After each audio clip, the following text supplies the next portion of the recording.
Hello दोस्तों, क्या हाल है आप लोगों के। मैं से उम्मीद कर रहा हूँ कि आप सब बढ़िया होंगे और अपनी पढ़ाई कर रहे होंगे। तो चलिए एक बार फिर से स्वागत है HMWB बैंकिंग एग्जाम में। जैसा कि आप लोग जानते हैं कि मैं संजय कुमार मौर्य आप लोगों के लिए लेके आया हूँ सिलेक्शन का होम्योपैथ, जिसमें मैं आपको अर्थमेटिक के मिक्स क्वेश्चन की प्रैक्टिस कराता हूँ ताकि आपकी अर्थमेटिक जो है वो इम्प्रूव हो सके और आप कम से कम टाइम में ज़्यादा से ज़्यादा क्वेश्चन सॉल्व कर पाए। और ये तभी पॉसिबल है जब आप डेली बाई डेली प्रैक्टिस करते हो। तो चलिए ज़्यादा टाइम न लेते हुए बढ़ते हैं क्वेश्चन की तरफ। लेकिन उससे पहले अगर आपने हमारे वीडियो को अभी तक लाइक नहीं किया तो लाइक कर दीजिए, और चैनल को सब्सक्राइब नहीं किया तो प्लीज़ चैनल को सब्सक्राइब भी कर लीजिए ताकि हमारी वीडियो की अपडेट आपको मिलती रहे और आप अपनी स्पीड इम्प्रूव करते रहें। ठीक है, तो अगर आप इस वीडियो में पढ़ा रहा हूँ, अगर इस क्लास के PDF चाहते हैं तो हमारे HMWB बैंकिंग एग्जाम जो है टेलीग्राम चैनल को फॉलो कर लीजिए, जिसपे आपको डेली बाई डेली क्लास की PDF मिलती रहेगी। तो चलिए बढ़ते हैं आज के क्वेश्चन की तरफ।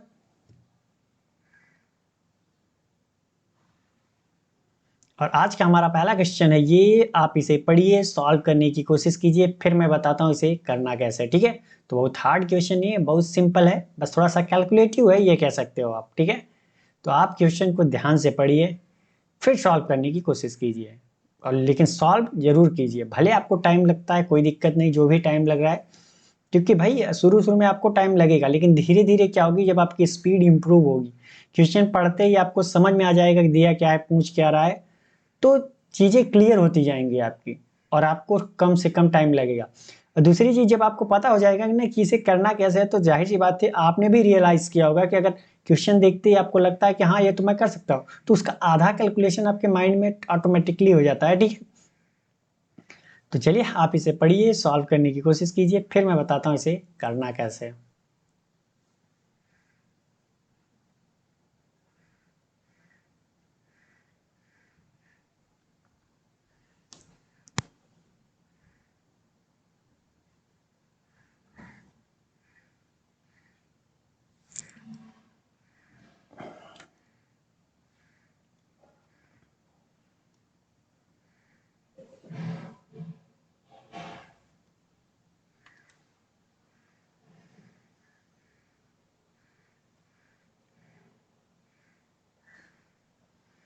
तो चलिए आपका टाइम समाप्त हुआ, मेरी बारी है, मैं बताता हूँ इसे करना कैसे है। आपने किया तो ठीक है, नहीं किया कोई बात नहीं भाई, पढ़ तो लिया है। मैं यही कहूंगा कि क्वेश्चन को आप 2 से 3 बार कम से कम पढ़िए जरूर। अगर क्वेश्चन आपको आ भी रहा है तब भी पढ़िए, नहीं आ रहा है तब भी पढ़िए, क्योंकि इससे क्या होगा कि आपकी आदत जो है बहुत अच्छी हो जाएगी। एक कुछ दिनों बाद आप एक बार क्वेश्चन को पढ़ोगे और उसके बाद आपको पता चल जाएगा कि इसमें दिया क्या है, पूछ क्या रहा है और करना कैसे है। ठीक है, तो चलिए मैं बताता हूँ। कह रहा है एक घनाभ जिसका कुल पृष्ठीय क्षेत्रफल 1008 सेंटीमीटर स्क्वायर है कि चौड़ाई जो है 15 सेंटीमीटर है, यदि घनाभ की लंबाई या ऊंचाई समान है तो घनाभ का आयतन ज्ञात कीजिए। ठीक, तो क्या क्या दिया है, इसकी चौड़ाई बोला है कि 15 सेंटीमीटर है। ठीक, और लंबाई और ऊंचाई के लिए इसने बराबर बोल रखा है, और जिसका कुल पृष्ठीय क्षेत्रफल कितना है 1008। पृष्ठीय क्षेत्रफल का मतलब क्या है, घनाभ की बात हो रही है, तो घनाभ कैसा होगा, ऐसा होगा कुछ, कैसा होगा, ऐसा। तो कुल पृष्ठीय क्षेत्रफल का मतलब ये हो गया कि इसके जो 8 फेस हैं, ये फेस और इस तरफ का फेस, ठीक, और ये फेस, 4 फेस ऐसे हो गए, एक ऊपर एक नीचे। ठीक है, टोटल सॉरी 6 फेस। ठीक है, चारों दिशाओं से समझ लीजिए, ऐसे समझिए कि चारों दिशाओं के 4 फेस, एक जमीन का एक आसमान का, 6 फेस हो गए। मैंने 8 बोल दिया था, सॉरी। ठीक है, तो 6 फेस हो गए। तो एक बात बताइए, इनका इनका कुल पृष्ठीय क्षेत्रफल निकालना हुआ तो क्या करते हैं भाई, अगर इसका निकालना हुआ इस सामने वाले का, तो हम क्या करेंगे, अगर इसका निकालना हुआ मान लीजिए ये सामने वाले का, तो क्या करेंगे, इसकी ऊंचाई और इसकी लंबाई, तो लंबाई एंड ऊंचाई का गुणा करेंगे। और इसका निकालना हुआ तो क्या, चौड़ाई एंड ऊंचाई का करेंगे। नीचे करना हुआ तो लंबाई एंड चौड़ाई का करेंगे। तो देखा जाए तो सब दो दो है, अगर इसका निकाल रहे हैं तो सामने वाला भी सेम है, बगल वाला निकाल रहे हैं तो इधर वाला सेम है, अगर नीचे वाला निकाल रहे हैं तो ऊपर वाला सेम है। देखा जाए तो क्या होगा, कुल पृष्ठीय क्षेत्रफल क्या होगा, LB BH प्लस HL, यही तो होगा, जो कि है कितना भाई, कुल पृष्ठीय क्षेत्रफल बोला है ना, तो है कितने के बराबर, ये भी कुल पृष्ठीय क्षेत्रफल, ये कुल पृष्ठीय क्षेत्रफल का फॉर्मूला हो गया। अब सॉल्व कर लेते हैं, तो ये कितना होगा 504। अब रख देते हैं मान, एल की जगह या एच रख दीजिए या एच की जगह एल रख दीजिए, ठीक है। तो एल को एल ही रहने देते हैं, तो यहाँ कितना हो जाएगा 15L प्लस यहाँ कितना 15L, यहाँ भी हो जाएगा भाई, बी की जगह 15 रखा, एच की जगह एल रख दिया, प्लस यहाँ कितना हो जाएगा एल स्क्वायर हो जाएगा, तो यहाँ कितना आ गया 504। तो अब सॉल्व कर लेते हैं, तो एल स्क्वायर प्लस कितना 15 दूना 30, और यहाँ पे कितना हो जाएगा एल माइनस 504, ठीक है। तो ये हो गया। अब इसका खंड ऐसा करना है कि घटाने पर यहाँ पे माइनस चिन्ह है, तो अगर इसका खंड करना है तो क्या हो जाएगा, ऐसा खंड करना है कि जोड़ने पर क्या आ जाए हमारा, घटाने पर सॉरी 30 आए। तो क्या हो सकता है भाई, 504 का अगर खंड करना है तो कितना करेंगे हम, 42 गुणित 12 कितना होगा, 12 चौका 48, 480, 12 दूना 24, कितना होगा 504 होगा। तो इसका एल का मान क्या आएगा 42 गुणित 42 एंड 12। एक बात बताइए कि कितना आएगा, प्लस का 42 माइनस का 12। तो इसका आंसर क्या होगा भाई, अब एल का मान जो आएगा हमारा वो क्या होगा, चेंज हो जाएगा, एल का मान हमारा क्या हो जाएगा, चेंज हो जाएगा। तो ये कितना हो जाएगा -42 एंड प्लस 12, एल का मान हमारा कितना आ जाएगा इतना। तो हमें तो भाई माइनस वाला नहीं लेना है ना, प्लस वाला लेना है। तो एल का मान हमारा कितना मिल गया 12 सेंटीमीटर, एल का मान 12, तो एच का मान भी 12 सेंटीमीटर।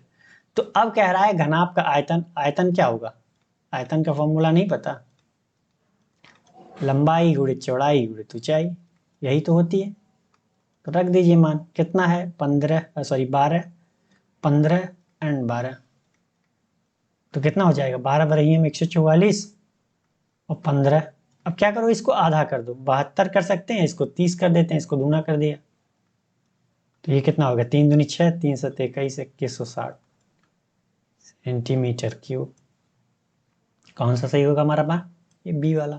तो क्वेश्चन बहुत हार्ड नहीं था, थोड़ा सा यही है कि हमारा क्या आ गया, इक्वेशन बन गया एक, जिसे हमें सॉल्व करना है जी, ठीक है, क्वाड्रेटिक इक्वेशन बन गया, जिसे हमें क्या करके सॉल्व करके एल का मान निकालना है।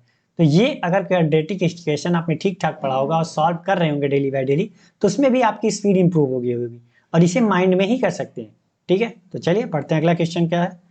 अगला क्वेश्चन अपना ये है, आप इसे पढ़िए, सॉल्व करने की कोशिश कीजिए, फिर मैं बताता हूँ इसे करना कैसे, ठीक है। तो आप क्वेश्चन को पहले, अगर आपको नहीं आ रहा है तो आप क्या किए, पूरा बेसिक से सॉल्व करने की कोशिश किया करिए, ठीक है। जो भी तरीका आपको आता हो उसे सॉल्व कीजिए, फिर उसमें आप देखिए कि आप शॉर्ट तरीके में उसे कैसे कर सकते थे, मतलब माइंड खर्च कीजिए। बाकी चीजें तो मैं बता ही रहा हूँ कि हाँ कैसे सॉर्ट करना है, ठीक है। मैंने क्या कहा है कि बेसिक आपका जो है कॉन्सेप्ट क्लियर करता है और शॉर्ट मेथड जो है आपका क्या करता है, एग्जाम क्लियर करता है। तो दोनों चीजें आपको आनी चाहिए, ठीक है।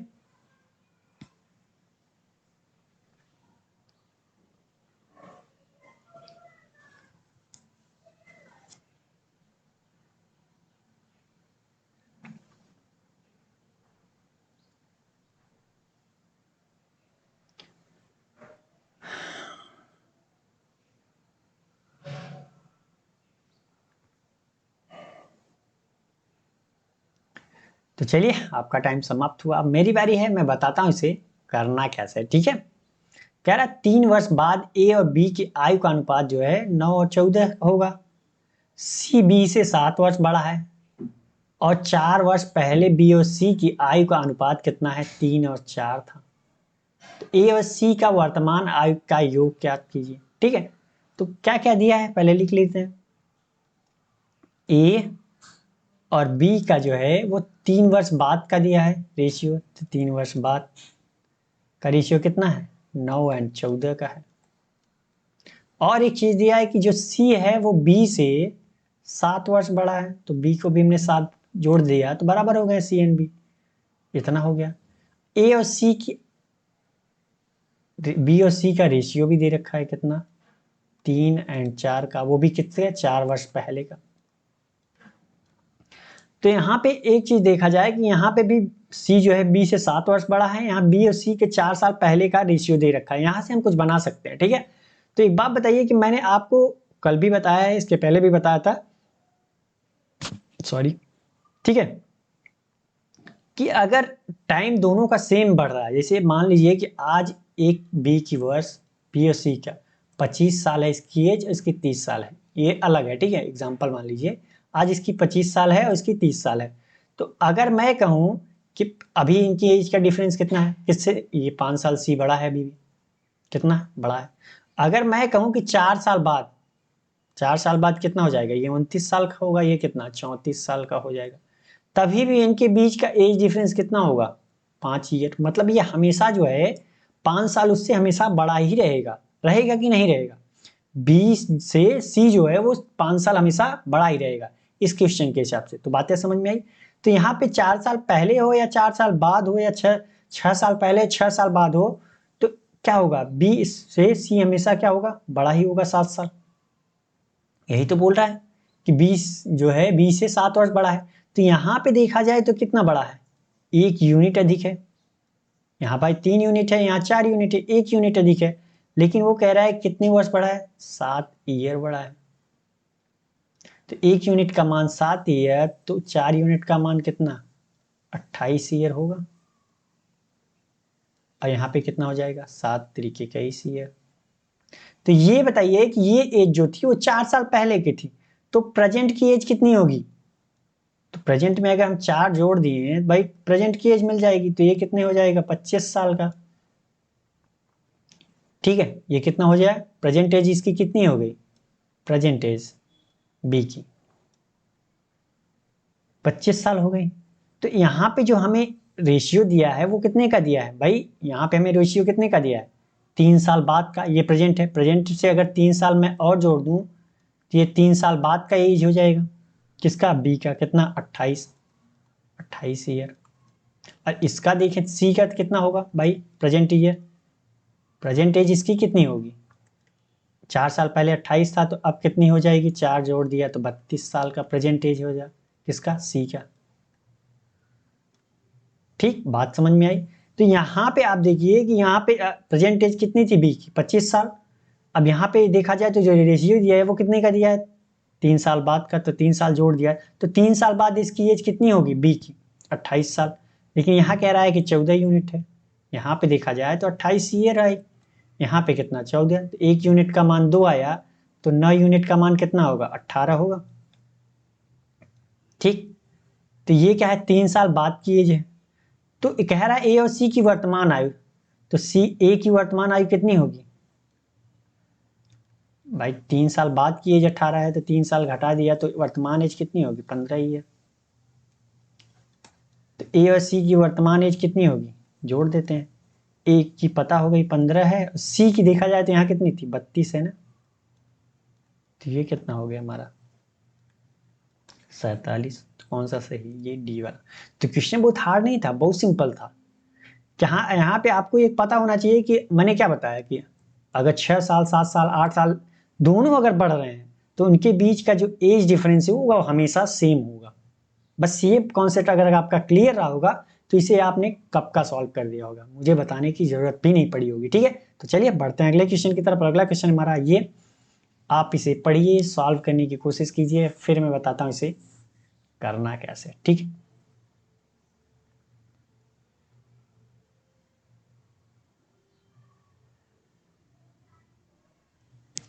तो क्वेश्चन को आप ध्यान से पढ़िए। ठीक है, अगर आ रहा है तब भी, नहीं आ रहा है तब भी क्वेश्चन को आप पढ़िए, समझने की कोशिश कीजिए कि दिया क्या है, पूछ क्या रहा है, और हम इसमें क्या क्या कर सकते हैं। निकालने के लिए जो पूछ रहा है अगर वो हमें चाहिए तो हम क्या कर सकते हैं इसमें। ठीक है,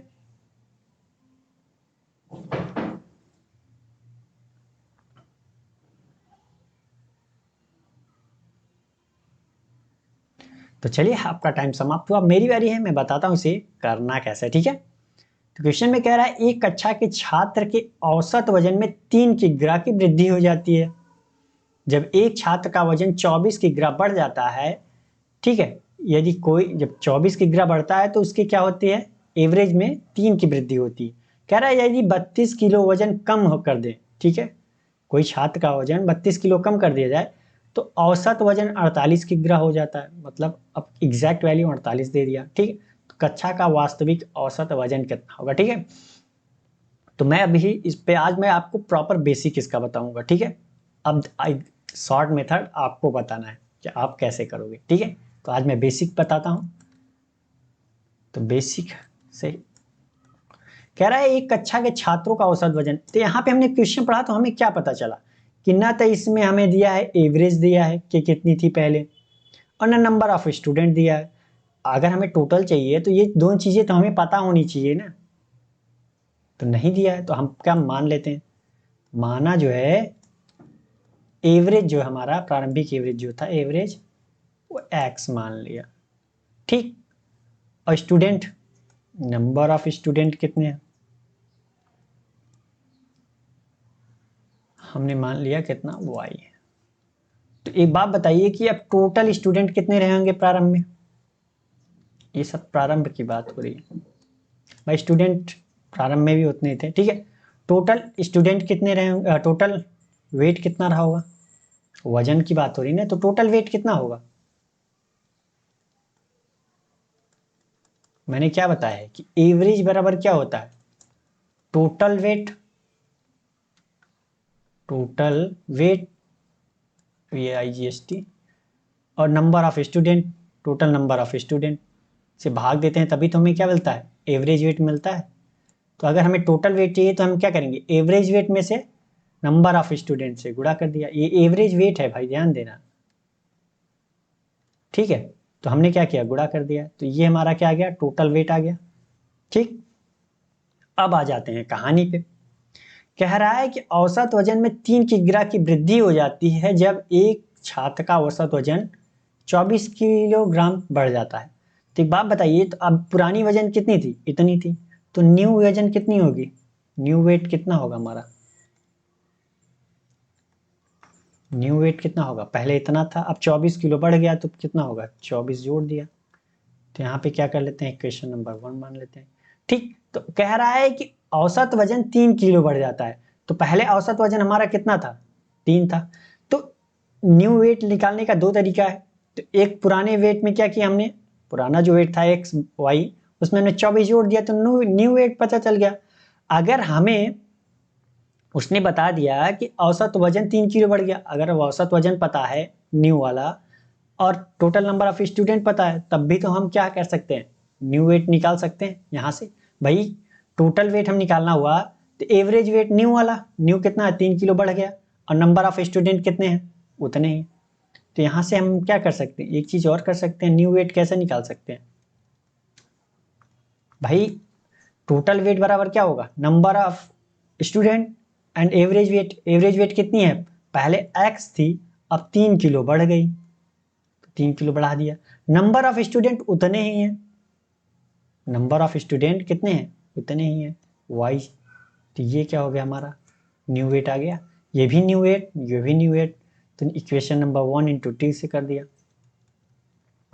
अब सॉल्व कर लेते हैं, तो कितना होगा, एक्स वाई प्लस 24 बराबर कितना, x3y, गुणा कर लेते हैं अंदर, तो एक्स वाई प्लस 24 बराबर कितना, एक्स वाई प्लस 3y। तो x और एक्स वाई कैंसिल, कैंसिल नहीं होगा भाई, इस तरफ ले जाएंगे तो हम क्या होगा, जीरो हो जाएगा, बस यही कहने का, इसलिए हमने डायरेक्ट काट दिया, ठीक है। तो 3y बराबर कितना 24, तो y बराबर कितना 8 आ गया, y का मान हमें पता चल गया। अब आ जाते हैं दूसरी कंडीशन पे। दूसरा कंडीशन हमारा क्या है कि यदि कोई छात्र 32 किलो वजन कम कर दे।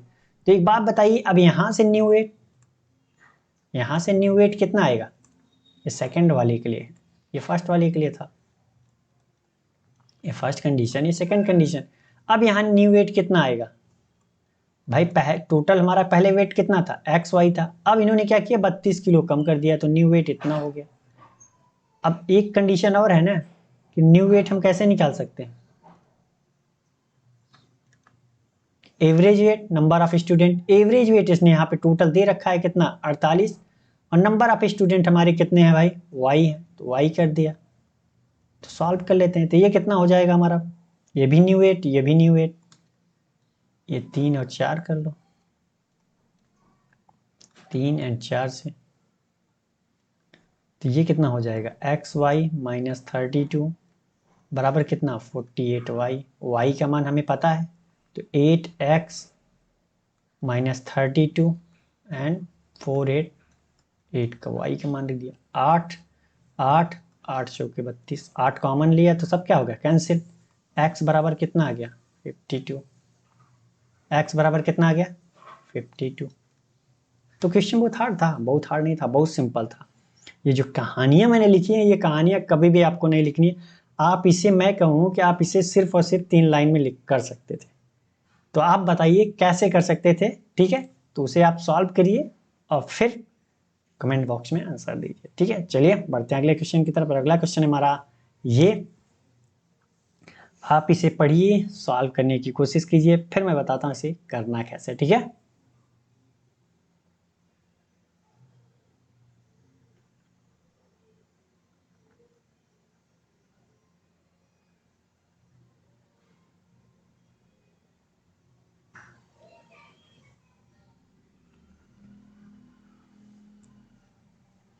क्वेश्चन को आप ध्यान से पढ़िए भाई साहब, जितनी ध्यान से पढ़ेंगे उतना ही आपके लिए अच्छा है, ठीक है।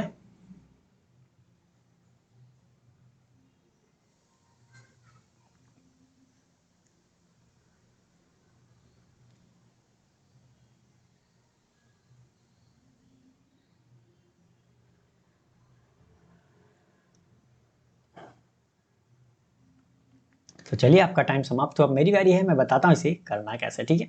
कह रहे हैं एक गांव में 2 उम्मीदवार हैं, पी और क्यू, चुनाव लड़ रहे हैं। 25% मतदाताओं ने मतदान नहीं किया।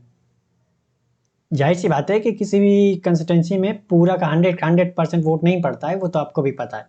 और कुल जो है डाले गए मतों में से 130 मत जो है अवैध घोषित कर दिए, अनवैलिड हो गए वो, ठीक है। तो पी को क्यू से 1040 मत अधिक प्राप्त हुए। तो गांव के कुल मतदाताओं में से 55% ने पी को वोट दिया। तो गांव में कुल मतदाताओं की संख्या ज्ञात कीजिए, ठीक है। तो चलिए बहुत सिंपल है, जैसा जैसा कह रहा है हम वैसे इसी कर देते हैं। टोटल मतदाता हम मान लेते हैं कि 100x है टोटल। टोटल हमने मान लिया कि 100x है, माना। कह रहा है कि 25% ने मतदान ही नहीं किया। तो एक बात बताइए कि 25% कितना होगा, 25% ने मतदान नहीं किया तो इसका 100 का 25% कितना होगा 25x। इन्होंने इतना मतदान ही नहीं किया तो क्या करेंगे भाई, घटा देंगे इनको। तो 75x क्या हुआ, इन्होंने मतदान किया, वोट दिया, ठीक है। आगे कह रहा है 130 लोगों के मत अवैध हो गए, मतलब इनवैलिड हो गए। कितने के, 130 लोगों के इनवैलिड हो गए। तो एक बात बताइए कि अब जो है 75x माइनस 130 हो जाएगा, जो कि क्या है, वैलिड वोट है। क्या है, वैलिड वोट है। ये वो वोट हैं जो प्रॉपर सही तरीके से पढ़े। ये कितने, 75x माइनस। अब आगे कह रहा है कि P को Q से 140 मत अधिक मिले। अभी इस पे रुक जाते हैं। कह रहा है गांव के कुल मतदाताओं में से 55% ने P को वोट दिया। एक बात बताइए कि गांव के कुल मतदाता कितने थे भाई, कुल मतदाता तो इतने थे ना, तो इसका 55% कितना हुआ, 55%, 100 का 55% कितना हुआ 55, 100x का 55% कितना हो जाएगा टोटल का। तो ये हमारे कितने हो गए 55x। तो ये किसको मिला, P को। अब कह रहा है, तो एक बात बताइए, अगर टोटल वैलिड वोट ही 75x माइनस 130 पड़े और इसको 55x मिल गए तो इसको कितने मिले होंगे फिर, Q को। अगर टोटल वैलिड वोट इतने हैं, इसमें से 55x इसको मिल गए, तो जाहिर सी बात है कि इसको कितना मिला होगा। तो अगर क्या करोगे, यही नहीं करोगे, 75x माइनस 130 माइनस 55x घटा देंगे। अब भाई जैसे मैं कह दूं कि राम को जो है 5 आम मिले और टोटल का कितने थे, 10 थे, तो आप क्या कहोगे कि अगर उसको 5 मिले तो अगले वाले को भी 5 मिले होंगे, या फिर टोटल 11 थे, राम को 5 मिले तो उसको कितने मिलेंगे 6। तो वही कहानी यहाँ भी, अगर टोटल यहाँ पे इतना है 55x है तो क्या करेंगे, अगर 55x इसको मिल गए तो इसको कितने मिले होंगे, जाहिर सी बात है कि 20 माइनस 130 वोट इसको मिले होंगे। ठीक है, इतनी बात समझ में आई। अब कह रहा है P को Q से 140 मत अधिक मिले। अब बताइए इसको इससे कितने अधिक वोट मिले, Q को P से कितने अधिक वोट मिले, तो जाहिर सी बात है कि घटा देंगे, P माइनस Q करेंगे, कितने ज्यादा वोट मिले पता चल जाएगा ना। P को कितने वोट मिले, P को कितने वोट ज्यादा मिले, तो जाहिर सी बात है कि 55x में से अगर हम 20x, तो ये प्लस हो जाएगा अंदर जाएगा तो 30, घटा देते हैं तो कितने वोट मिले, 35x प्लस 130 वोट ज्यादा मिले। ठीक है, कितने ज्यादा मिले, इतने वोट ज्यादा मिले। लेकिन वो कह रहा है कि नहीं 1040 वोट ज्यादा मिले। ठीक, तो अब सॉल्व कर लेते हैं, तो ये कितना होगा 35x, इसको 130 को लेके जाएंगे तो कितना आएगा 910, 5 दूनी सॉरी 18 पंचे 90, 182 और 7 दूनी 14, 7 छंग 42, तो x का मान कितना आ गया 26, x का मान 26 आ गया। तो कुल मतदाताओं की संख्या मतलब कितनी थी हमारी 100x, तो 100x का मान कितना आ जाएगा 2600 होगा। तो कौन सा सही हमारा ये ए वाला, बात समझ आई। तो क्वेश्चन बहुत हार्ड नहीं था, ये कहानियां जो मैंने लिखी हैं इतनी ये नहीं लिखनी थी, ये कैलकुलेशन तो आप माइंड में कर सकते थे कि नहीं। तो चलिए बढ़ते हैं अगले क्वेश्चन की तरफ। अगला क्वेश्चन हमारा ये, आप इसे पढ़िए, सॉल्व करने की कोशिश कीजिए, फिर मैं बताता हूं इसे करना कैसे। ठीक है,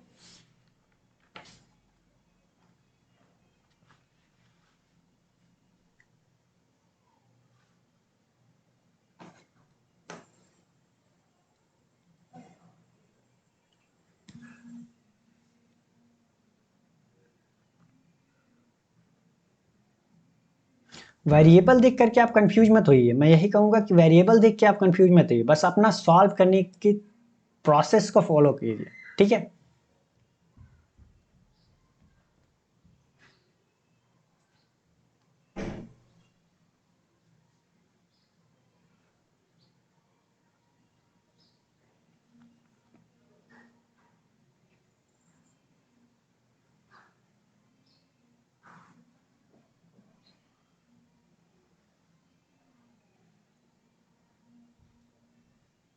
तो चलिए आपका टाइम समाप्त हुआ, मेरी बारी है, मैं बताता हूँ इसे करना कैसे। ठीक है, कह रहा है एक कंटेनर जो है दो पाइप जुड़े हैं, ए और बी से जुड़ा है।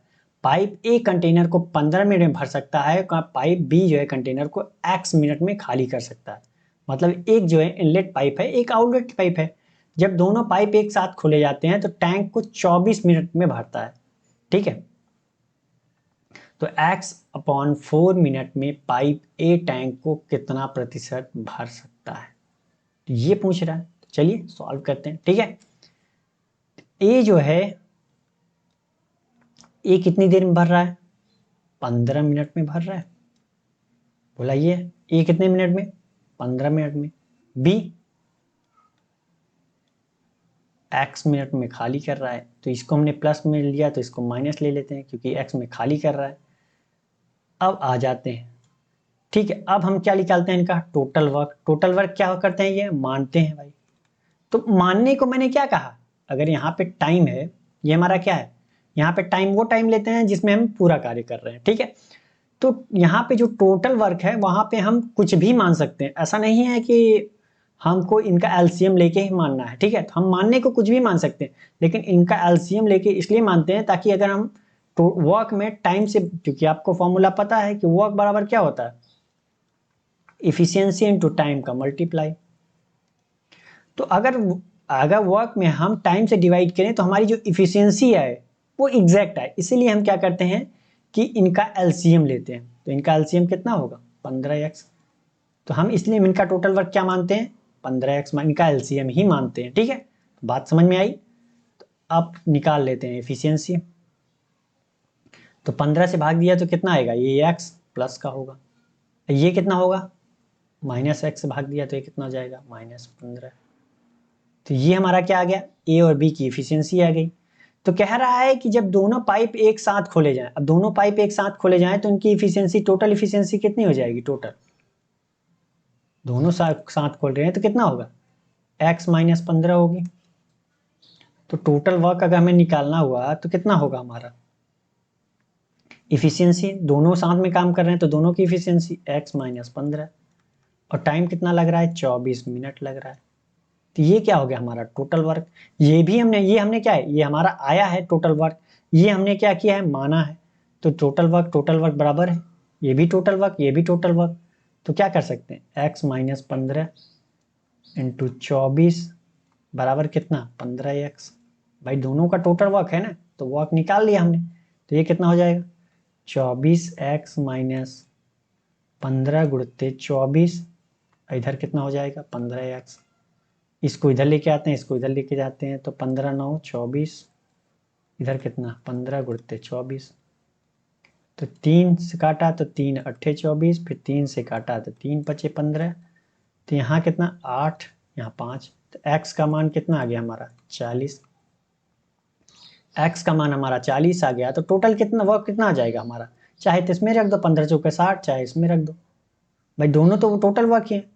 तो टोटल वर्क हमारा कितना आ जाएगा, चाहे जिसमें रख दो, आपकी मर्जी, भाई टोटल वर्क सेम है। तो 40 रख दिया, तो टोटल वर्क कितना आएगा, 15 चौका 60, 600।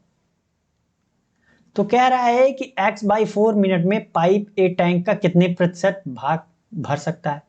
तो x/4 मतलब कितना, 40/4 बराबर 10 मिनट।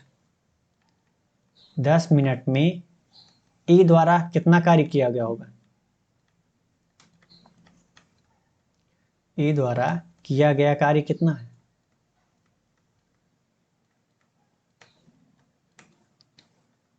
कितना कार्य होगा भाई 10 मिनट में कितना, भाई ए पर मिनट कितना, एफिशिएंसी होती क्या है कि पर मिनट, पर घंटे, पर डे में किया गया कार्य। तो यहाँ मिनट की बात चल रही है, तो ए कितने मिनट में, भाई एक्स मिनट में कार्य कर रहा है, एक्स का मान कितना है, 40, ठीक है, और कितने, 10 मिनट में। तो ये कितना हो जाएगा, 10। तो इसने कितना टोटल वर्क किया, 400 किया। तो यही तो हमसे पूछ रहा है कि ए जो है टैंक के कितने प्रतिशत भाग भरेगा। तो देखा जाए तो टोटल जो है, टोटल कितना है, टोटल बटा ए द्वारा, यही तो होता है, भरा गया टोटल क्षमता इंटू 100। तो एक बात बताइए, यही तो होता है ना कि हम अगर किसी का पूछ रहे हैं तो हम क्या करें, अगर जैसे मैंने क्या कहा है कि अगर आपको 360 नंबर मिले हैं 600 में, हाई स्कूल में मान लीजिए, भाई ज़्यादा मिले होंगे, तो आप क्या कहोगे, तो आपको मिले कितने, 360। तो यही कोई पूछेगा कि आपको कितने परसेंट अंक मिले, तो आप क्या करते हो कि 360 बटा 600 गुणते 100 करते हो। तो यहाँ पे भी वही कहानी है कि ए द्वारा कितना कार्य हुआ, 400 कार्य हुआ। भाई टोटल कार्य कितना था, कितना वो कार्य टोटल कर सकता था, 600 टोटल वर्क था। जैसे आपको कितने अंक मिल सकते थे, 600 मिल सकते थे ना, मैक्सिमम वही था। तो यहाँ पे कितने की बात हो रही है, 600, टोटल जो हमारा था 600। अब परसेंटेज में चाहिए तो 100 से कर दिया। तो कितना हो जाएगा, डबल जीरो से डबल जीरो कैंसिल, ठीक। तो ये कितना होगा, 66 सही 2/3%, कितना 66 सही 2/3%। तो बात समझ में आई, या 66 सही 66.66% क्या लिया। तो चलिए समझ में आ गया होगा कि मैं बताना क्या चाहता हूँ। ये कहानियां आपको लिखनी नहीं है इतनी लंबी, मैंने क्या कहा कि मैं एक एक पॉइंट बताता हूँ, इसीलिए इतनी लंबी कहानियां हो रही हैं, ठीक है। इसमें से काफ़ी चीज़ें जब आप प्रैक्टिस करोगे ना, तो ये चीज़ें ज़रूरत ही नहीं पड़ेंगी, वो माइंड में ही कैलकुलेशन होगा, ठीक है। तो चलिए बढ़ते हैं अगले क्वेश्चन की तरफ। अगला क्वेश्चन हमारा ये, आप इसे पढ़िए, सॉल्व करने की कोशिश कीजिए, फिर मैं बताता हूँ इसे करना कैसे, ठीक है।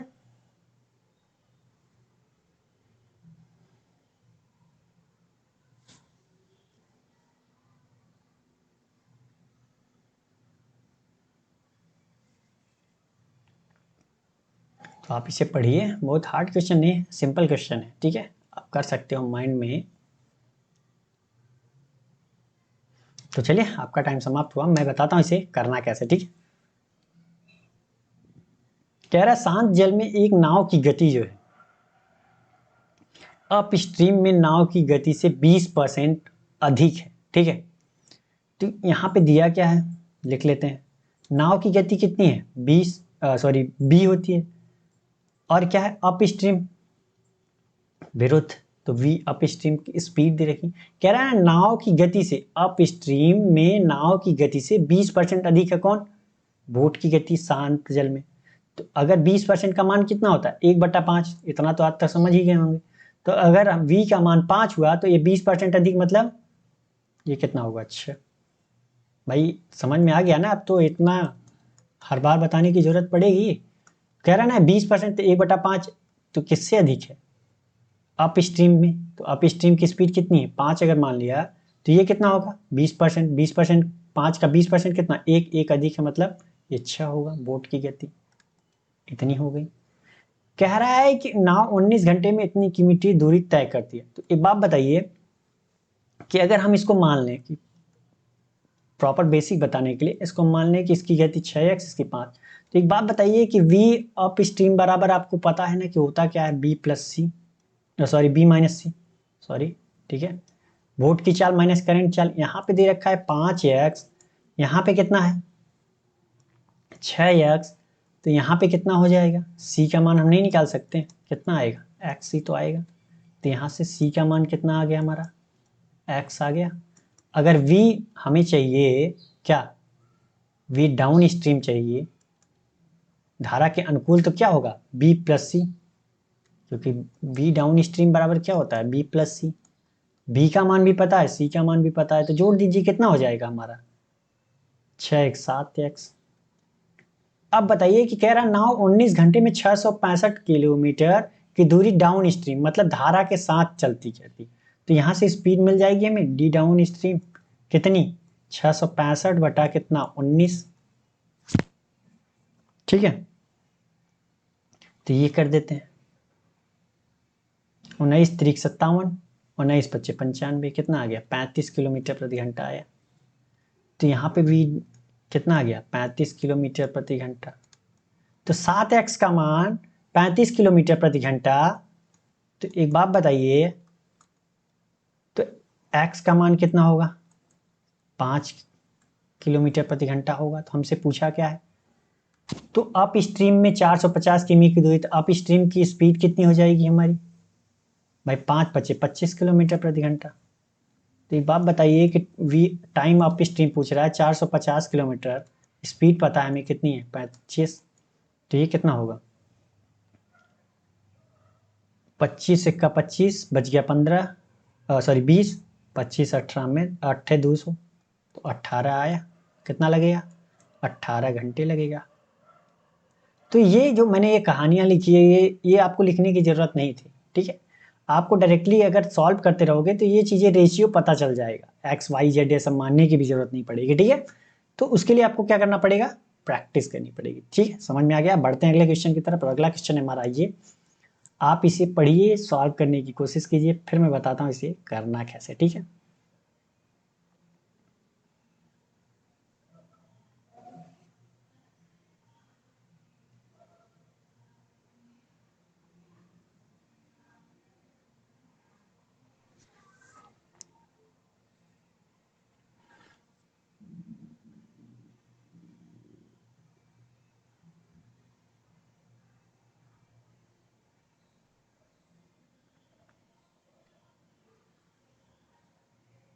तो चलिए आपका टाइम समाप्त हुआ। ये क्वेश्चन मैं हर रोज बताता हूँ आपके इस टाइप के, तो आपने कर ही लिया होगा, ज़्यादा टाइम नहीं लग रहा होगा, ठीक है, जो हमारे साथ जुड़े हुए हैं।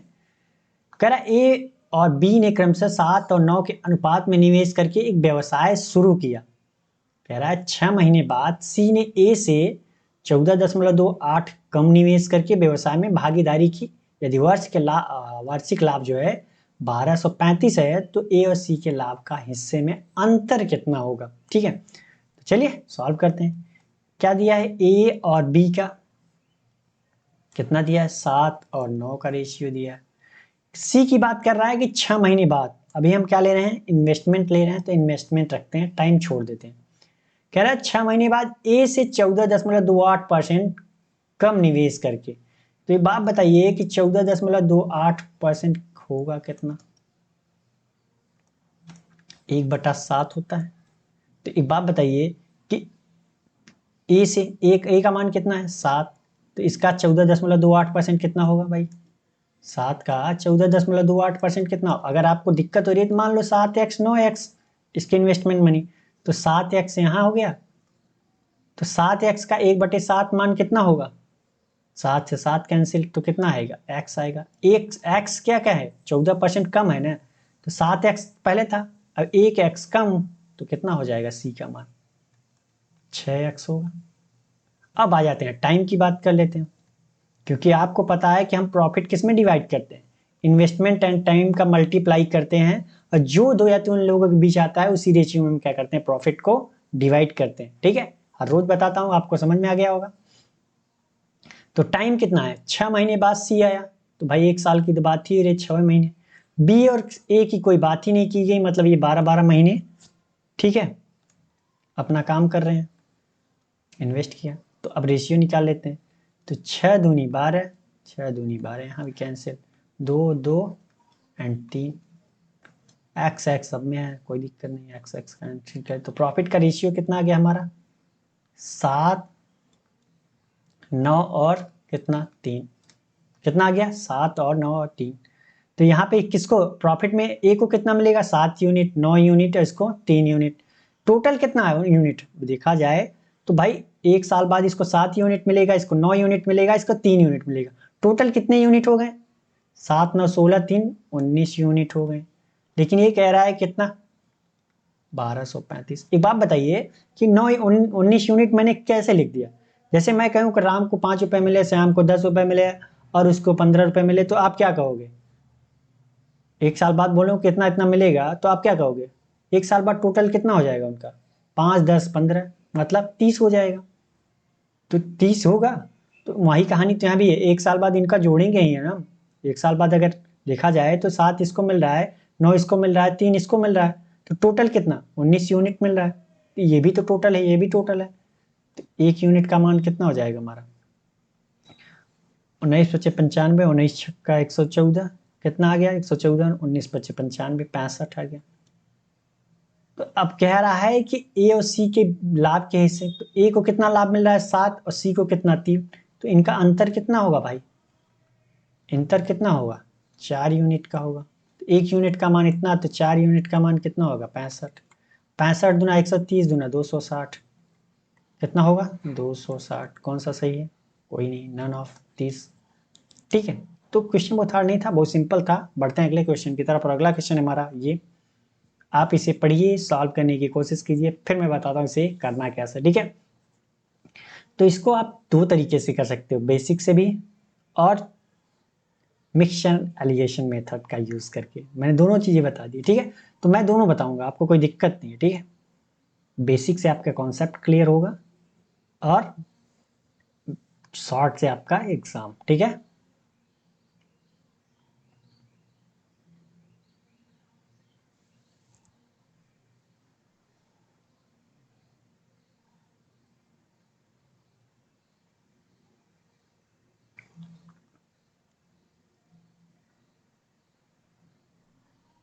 तो चलिए, आपने क्वेश्चन पढ़ लिया ना, मैं बताता हूँ इसे करना कैसे। ठीक है, कह रहा है दूध में पानी को किस अनुपात में मिलाया जाए ताकि मिश्रण को 9.80 प्रति लीटर बेचने पर 40% का लाभ हो, यदि दूध की लागत जो है 11 रुपए प्रति लीटर है। तो इसमें पूछा है कि मिल्क एंड वाटर का रेशियो पूछना है। तो यहाँ पे आपने कहीं देखा कि मिल्क एंड वाटर का प्राइस भी दिया, वो दिया, कितना है वो दिया है, वही तो हमसे पूछ रहा है। तो हम क्या करते हैं, मान लेते हैं। माना जो हमारा मिल्क कितना है, मान लिया कि मिल्क हमारा x है, लीटर है, वाटर हमारा y लीटर है। कोई दिक्कत? ये बेसिक से प्रॉपर, बेसिक तरीका मैं बता रहा हूं। और इसको मैं मान लेता हूं कितना? y litre. तो एक बात बताइए कि मिल्क एंड वाटर प्रारंभ में कितना था? मिल्क एंड वाटर प्रारंभ में कितना था? मिल्क हमारा कितना था? x, वाटर हमारा y था, हमने माना है। जो कह रहा है कि यदि दूध की लागत 11 रुपए प्रति लीटर है, तो दूध हमने कितने में खरीदा? 11 रुपए में।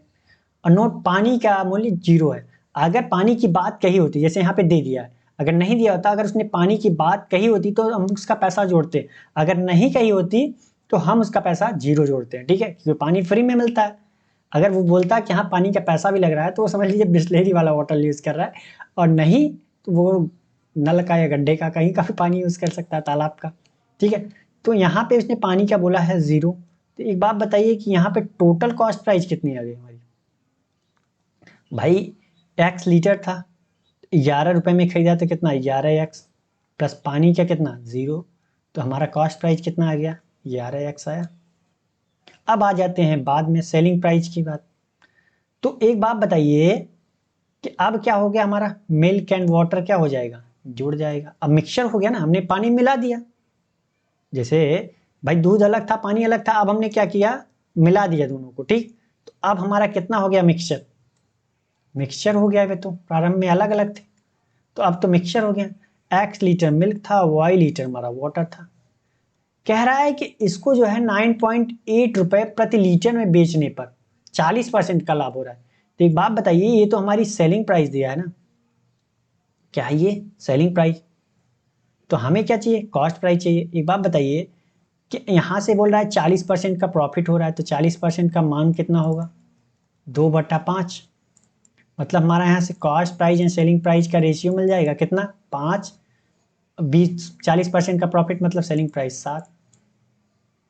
तो हमारा जो है वो कितना सेलिंग प्राइस, यहाँ पे भी सेलिंग प्राइस है, तो ये कितना है, ये cost price and selling price यहाँ लिख देता हूँ मैं, 5 और 7 का रेशियो मिला।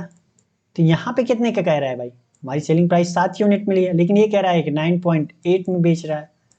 तो ये कितना आ जाएगा, 1 यूनिट का मान कितना आएगा, 14×7=98, 1.4।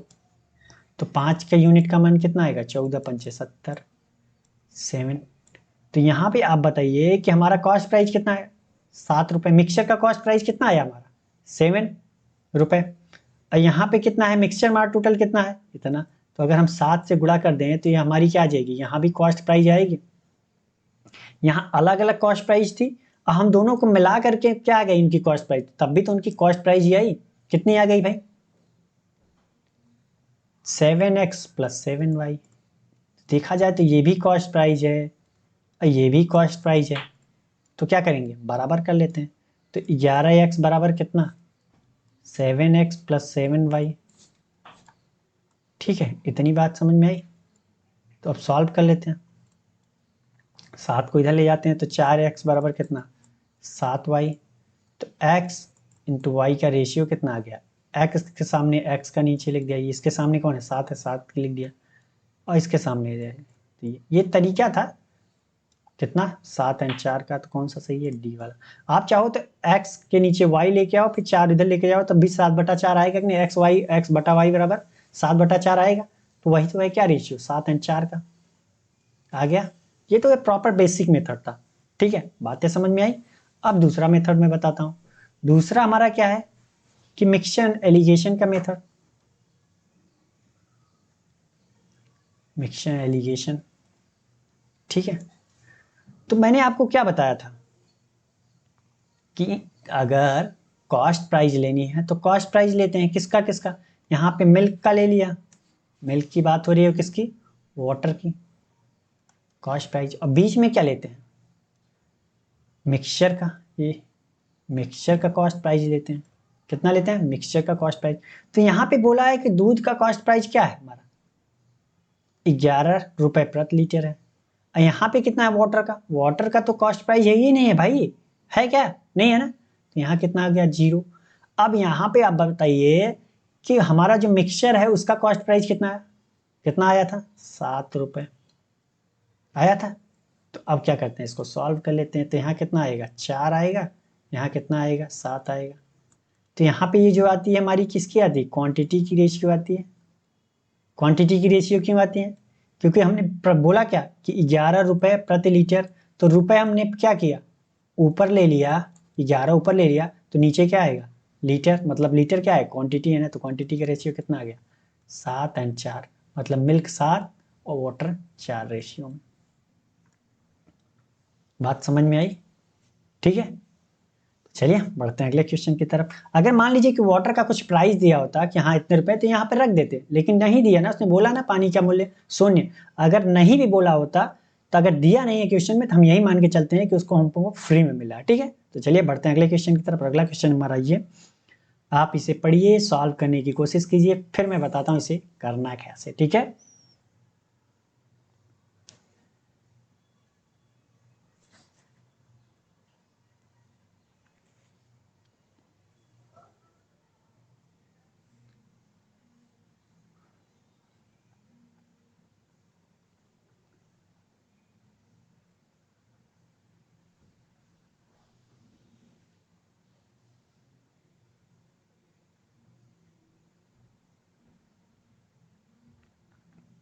तो चलिए आपका टाइम समाप्त हुआ, मेरी बारी है, मैं बताता हूँ इसे करना कैसे। ठीक है, क्वेश्चन में कह रहा है प्रणय के पास जो है 500 के कुछ नोट हैं, जबकि निशांत के पास 200 के कुछ नोट हैं। प्रणय के पास निशांत से 8 नोट अधिक है और उससे 5200 रुपये अधिक है, तो निशांत के पास कुल कितनी राशि है। ठीक है, तो बहुत हार्ड क्वेश्चन नहीं है। तो प्रणय को हम क्या मान लेते हैं, प्रणय को हम मान लेते हैं कि उसके पास माना नोट कितने हैं,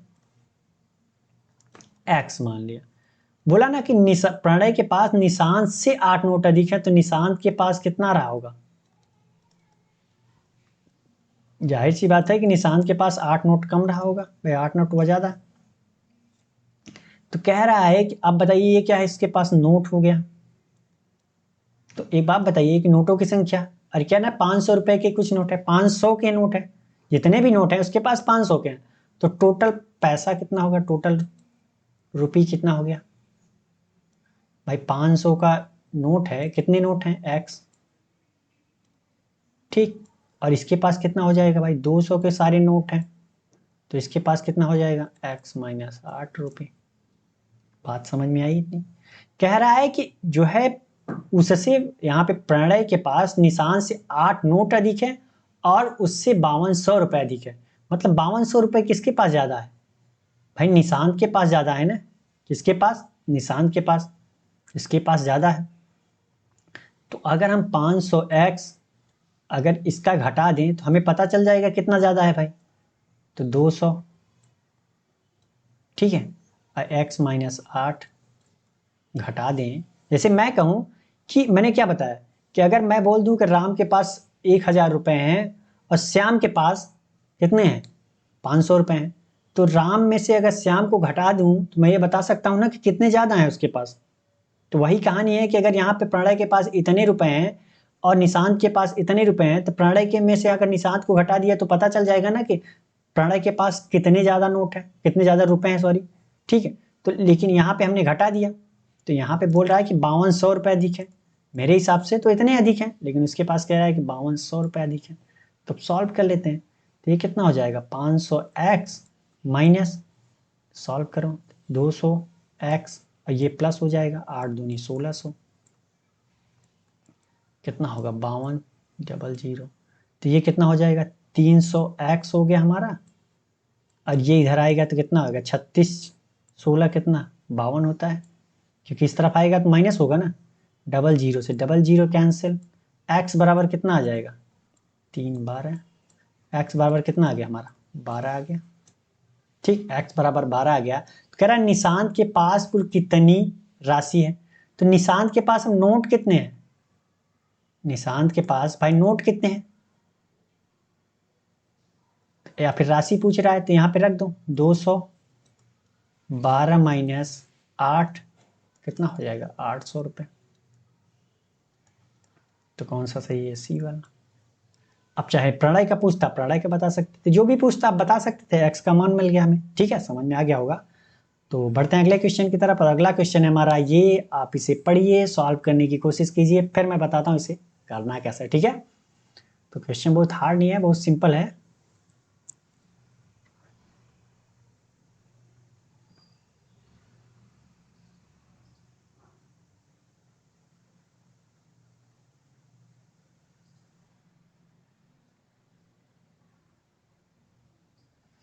यहाँ पे बोला है एक कुर्सी की कीमत। ठीक है, तो आप इसे पढ़िए, सॉल्व करने की कोशिश कीजिए, फिर मैं बताता हूँ इसे करना कैसे, ठीक है।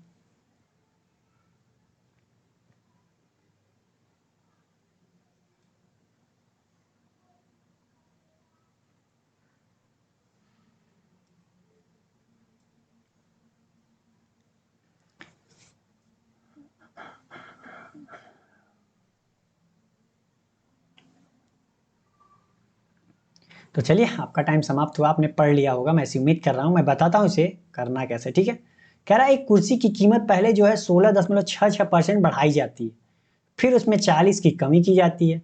यदि कुर्सी की अंतिम कीमत उसकी प्रारंभिक कीमत से 2385 कम है तो कुर्सी की अंतिम कीमत ज्ञात कीजिए, ठीक है। तो इसके मैं दो मेथड बताऊंगा, बाकी कई मेथड से आप कर सकते हो, तो दो मेथड मैं इसके बताऊंगा, ठीक है। तो पहला मेथड हम देख लेते हैं। तो कह रहा है कि मान लिया है यहाँ पे कि यहाँ पे कुर्सी की कीमत तो दे नहीं रखी है, तो हमने मान लिया कि कुर्सी की कीमत, माना कुर्सी की प्रारंभिक कीमत कितनी है, प्रारंभिक कीमत मतलब कॉस्ट प्राइस कह सकते हो, कीमत कह लो या कॉस्ट प्राइस कह लो, एक्स मान लिया हमने, ठीक है। तो कह रहा है कि 16.66% बढ़ाई जाती है। तो एक बात बताइए कि पहले कितनी थी, 16.66% का पहले मान बताइए आप कितना होता है, 1/6। तो पहले अगर ये मान लेते हैं कि ये 6 थी तो बाद में कितनी हो गई, इसका 16.66% बढ़ गई, 16.66% मतलब एक एक बढ़ गई, अब कितनी हो गई 7। तो पहले कितनी थी, अब बाद में कितनी हो गई, 6 से बढ़ के 7 हो गई, ठीक। तो हम क्या करते हैं, हमने क्या बताया आपको कि यहाँ पे देखा जाए तो पहले हम कितनी प्रारंभिक कितना कीमत कितनी माने, एक्स माने है ना, कितनी माने एक्स। तो 6 यूनिट का मान अगर एक्स है तो 1 यूनिट का मान कितना होगा हमारा, x/6। तो बाद की कीमत कितनी होगी, अगर बाद में देखा जाए तो कितनी 7 यूनिट हो गई, तो 7 यूनिट का मान कितना 7/6 इंटू एक्स हुआ, कितना हो गया 7/6 इंटू एक्स। तो यही कहानी तो यहाँ भी है, देख लेते हैं। अब इक्वेशन पे आ जाते हैं। तो यहाँ पे कितना है x, अब कह रहा है 16.66% बढ़ गई, मतलब पहले कितनी थी हमारी 16.66% का मान कितना था 6। तो हमारी पहले कितनी थी, ये हमारी पहले थी, तो पहले बटा पहले कर दिया, ऐसे कर लो कि x हमारी क्या थी पहले थी। तो पहले अब हमारी रेशियो में देखा जाए तो कितना था 6, अब कितना बढ़ गया 7, 7 हो गया ना, अब प्रॉपर पूरा। फिर कह रहा है कि फिर उसमें 40% की कमी की गई। तो एक बात बताइए कि अब 40% का मान कितना होगा हमारा, 40% का मान कितना होता है 2/5। अगर हमारा पहले कितना रहा हो 5 रहा हो तो 5 का 40% कितना, 5 का 40% कितना हो गया 2, 2 घट के अब कितना रह गई, कम हुआ ना, बोला कितना हो गया अब 3 रह गया। तो पहले ये अब बची हुई बाद वाली जो बढ़ने के बाद हो गई, तो वो कितनी हो गई हमारी इतनी। तो ये पहले हमारी कितनी थी 5, अब कितनी हो गई भाई 3 हो गई। तो अब सॉल्व कर लेते हैं इसे, कितना होगा हमारा x, सॉल्व करोगे तो कितना आएगा 7/6, 3/5, 3 दूनी 6, तो ये कितना आएगा 7x/10 आएगा। तो ये कह रहा है कि यदि कुर्सी की अंतिम कीमत उसकी प्रारंभिक कीमत से इतनी कम है, तो कितनी कम है, तो मैंने क्या कहा है कि घटा देते हैं, x माइनस 7x/10 बराबर कितना 2385। अभी अभी जस्ट मैंने बताया ऐसा। तो इसको सॉल्व करेंगे तो 10 का गुणा x में किया 10x मतलब 3, 3x बराबर कितना 10, तो 2385। तो यहाँ पे हमें पूछा क्या है, तो कुर्सी की अंतिम कीमत ज्ञात कीजिए। कुर्सी की अंतिम कीमत कितनी है 7x/10। तो यहाँ से 3 से कैंसिल करते हैं तो ये कितनी आ जाएगी हमारी 3 सत्ते 21, 3 9 27, 3 5 15। तो x/10 का मान कितना आ गया हमारा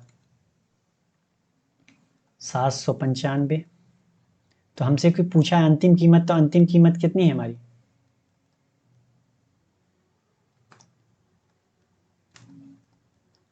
अंतिम कीमत तो यही है ना, तो इसका मान हम नहीं बता सकते। 7x/10 का मान कितना है 795। तो ये कितना आ जाएगा भाई 800, इसको कर देते हैं 800 - 5 कर सकते हैं। तो 8 सत्ते 56 में, फिर 7 पचे 35, 800 तो 5600 में 35 घटाया तो कितना आएगा 5565 आएगा। कितना 5565। तो कौन सा सही है हमारा ये बी वाला। ठीक है, बात समझ में आई। बहुत हार्ड नहीं था, बहुत सिंपल था। ठीक है, तो दूसरा मेथड भी देख लेते हैं, रेशियो। ठीक है, तो यहां पे हम क्या करते हैं कि रेशियो निकाल लेते हैं। क्या निकाल लेते हैं प्रेजेंट एंड फाइनल, मतलब इनिशियल एंड फाइनल का रेशियो निकालते हैं। तो इनिशियल में हमारा कितना था, निकालते हैं इनिशियल एंड फाइनल का रेशियो कितना आ गया। तो एक बात बताइए कि इनिशियल यहाँ पे 16.66% का मान आपको पता है कितना होता है 1/6। तो अगर हमारा इनिशियल में 6 था तो 16.66% मतलब 1 बढ़ के फाइनल में कितना हो गया 7 हो गया भाई। 6 से एक बढ़ा तो कितना हो गया 7। यही नहीं बोला है कि 16.66% बढ़ गई। अगर हमारा इनिशियल में 6 था तो इसका 16.66% एक मतलब बढ़ के कितना हो गया 7। 6 से बढ़ के 7 हो गया। फिर आगे कह रहा है कि 40% कमी हो गई तो 40% का मान कितना होता है 2/5। अगर हमारा इनिशियल में 5 था तो 5 का 40% कितना 2, 2 घट के अब कितना हो गया फाइनल में 3। भाई 5 था 2 घट गया तो कितना हो गया 3। तो 5 से घट के कितना हो गया 3 हो गया। अब सॉल्व कर लेते हैं। तो 3 दूनी 6। तो हमारा रेशियो कितना आ गया 10 एंड 7 का इनिशियल एंड फाइनल का रेशियो। ठीक, तो कह रहा है ना कि यदि कुर्सी की अंतिम कीमत उसकी प्रारंभिक कीमत से इतना कम है, तो प्रारंभिक मतलब इनिशियल प्राइस कितनी थी 10, अंतिम कीमत 7। तो यहाँ पे कितने की कमी आई 3 यूनिट की कमी आई। लेकिन वो कह रहा है कि कितने की कमी आई 2385 की कमी आई। तो 1 यूनिट का मान कितना 795 आया था। कितना आया था 795 ही तो आया था 1 यूनिट। भाई करोगे तो कितना 3 से 21, 3 9 27, 3 5 15, यही तो आएगा। और पीछे भी हमने किया वही है। तो 1 यूनिट का मान इतना आ गया। तो पूछ रहा है कुर्सी की अंतिम कीमत कौन सी है, यही तो है 7 यूनिट का मान। तो 7 गुणते 795, तो कितना आएगा 5565 आएगा। कितना आएगा 5565 आएगा। तो क्वेश्चन बहुत हार्ड नहीं था, बहुत सिंपल था। ठीक है, बस आपका अप्रोच जो है सही होना चाहिए, कि आपको आना चाहिए, कि आपका कॉन्सेप्ट क्लियर होना चाहिए, कहने का अर्थ ये है। ठीक है, तो आज के लिए बस इतना ही। अगर ये मेरा पढ़ाना आपको अच्छा लगा है, ठीक है, तो वीडियो लाइक करके जाना। और अभी तक आपने अपने दोस्तों के साथ शेयर नहीं किया तो प्लीज़ उनको भी शेयर कर दीजिए, ताकि हमारी वीडियो की अपडेट आपको मिलती रहे और आप अपनी स्पीड इम्प्रूव करते रहें। ठीक है, और अभी तक आपने चैनल को सब्सक्राइब नहीं किया तो प्लीज़ चैनल को सब्सक्राइब भी कर लीजिए। तो चलिए, आज के लिए बस इतना ही। मिलते हैं नेक्स्ट वीडियो में एक नए जोश और एक नए क्वेश्चन के साथ। तब तक के लिए थैंक यू, बाय बाय।